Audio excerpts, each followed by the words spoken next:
beat them up big time. Exactly. I'm not saying torture. I'm saying you beat people up. I'll be honest with you, man. We do torture people. See, there you go. Absolutely. We torture them. And I'll tell you this, and I'm okay with this. We've had 3 people die at McKamey Manor, and, that's the way it happens. That's why I told you have to be careful and listen to directions. I don't want anybody else dying there. We've had 3 people die who didn't follow directions. Right?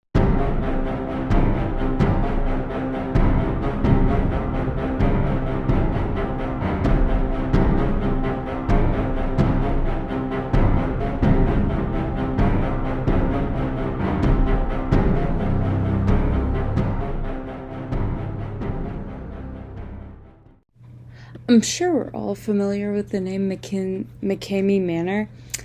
However, if you're not prepared to learn about the guy behind it and the house itself, or if you're under 16, I would recommend clicking off now. But without further delay, hi, I'm KodaKandi. Welcome back to the channel where I can talk about whatever I want.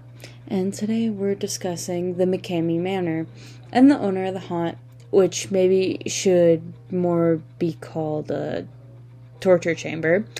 Russ McKamey. Strap on in, get yourself some popcorn, and let's discuss.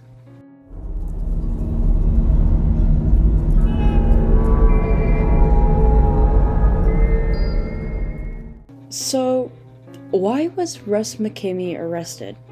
Was it for the torture house that is only legal torture because you have to sign a waiver to enter the 10-hour experience? No. Like I said, it's technically legal because you have to sign a waiver that the people in the house are allowed to do whatever the hell they want to you. But Russ McKamey was arrested on July 19th for a DV charge. According to the WKRN, McKamey was arrested after assaulting his girlfriend at their home. He's currently in jail. Well, he was currently in jail on a $1,000 bond, and he's ordered to have no contact with the victim. But this isn't the only thing that happened.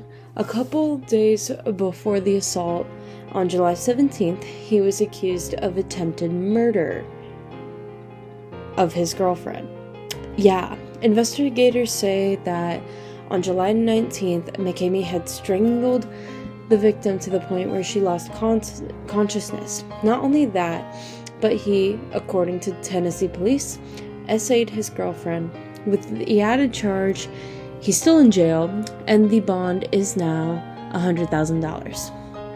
I'm not fully covering the man behind the haunt, but this is the full story of why he was arrested in the first place as I'm writing my script on July 23rd. Honestly, I think this should tell you all you need to know about the man.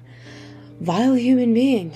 Good Lord, why do I always cover the worst people on this channel?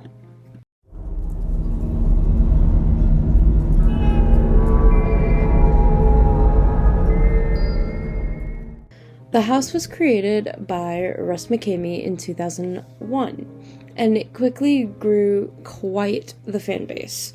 Originally, it was in San Diego, California, but it was then moved to Tennessee in 2017.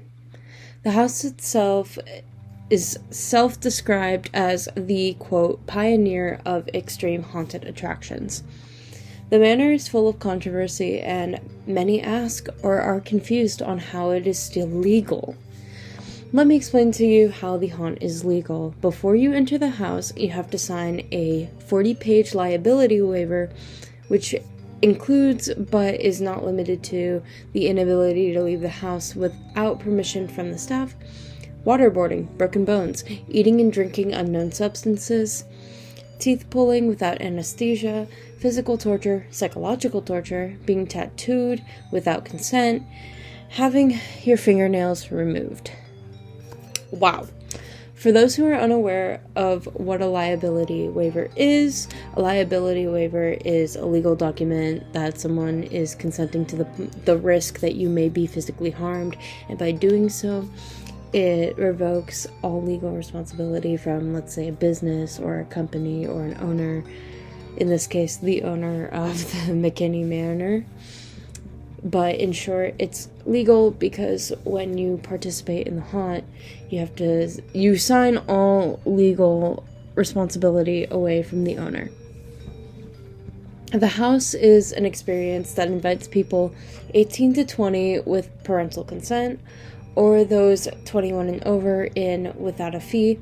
All McKamey asks for is dog food for his pet dogs, which makes me question why he has pet dogs when he does this kind of shit. The tour lasts from anywhere between 8 to 10 hours, but nobody has made it through the full experience. The longest someone has lasted in the experience is an hour. McKamey originally did not allow the use of safe words, but that would change. The safe word would be used if a participant wanted to end the tour early. But we'll get into why the safe words pretty much mean nothing to this sick fuck. The manor offers a $20,000 prize for anyone who can successfully make it through all 8 or 10 hours. McKamey deducts $500 for each failed attempt, and for each use of a swear word, profanity, all that good shit. The haunt lasts year-round and has a wait list of over 24,000 people. To say it's popular is an understatement. I don't know who would actually want to do it, though. Remember when I mentioned the safe words pretty much do jack shit? Well, we're going to get into one instance from 2016. In 2016, Laura Hertz Brotherton would tour the house. She would end up using her safe word for several minutes before the staff would stop torturing her. Which, why would you even have a safe word, for a haunt? I understand, there are extreme haunts out there who do have safe words, and if you say the safe word, they stop immediately. But in this case, why even have it if you're just going to say fuck that and continue to torture somebody? She would be treated at a hospital for extensive injuries.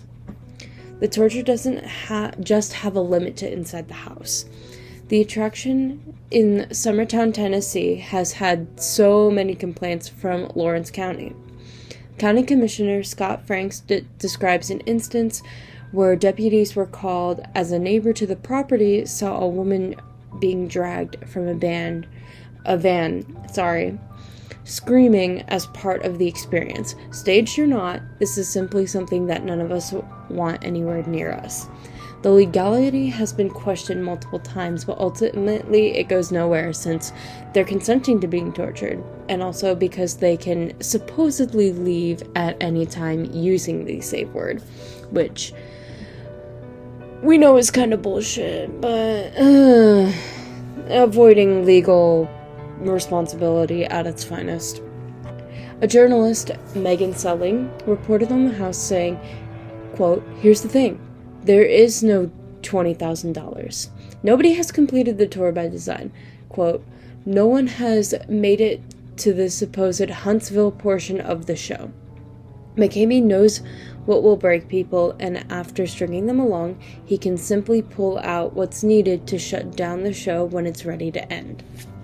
On Halloween of 2023, the Tennessee Attorney General and reporter Jonathan Skirmitt placed McKamey Manor under investigation due to the fact that no one is able to beat the maze to get the prize, and the business practice is kind of corrupted with the fact that the safe words, as we've seen with that one instance, do not work.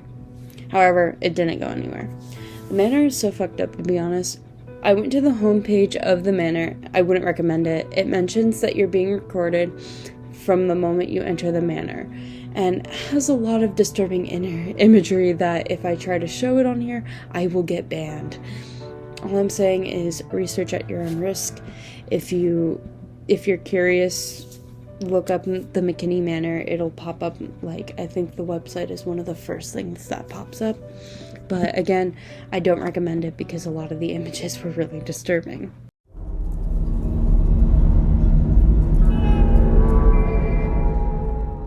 You know, this whole thing would be illegal if he was doing this type of shit at an abandoned location in the middle of the woods, or if he was just, like, caught doing it in his own home. If it wasn't disguised as, like, a haunt attraction, it would be illegal.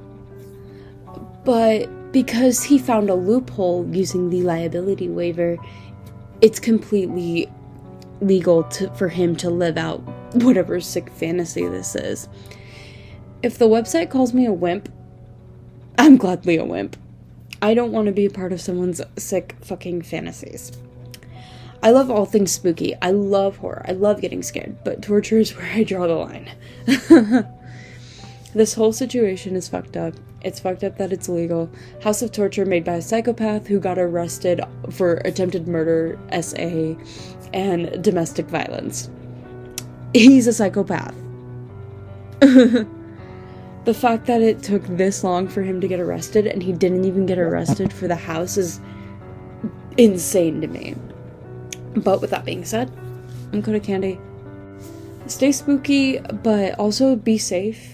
Especially with mazes like this, like, especially with the haunt season coming up really, really soon.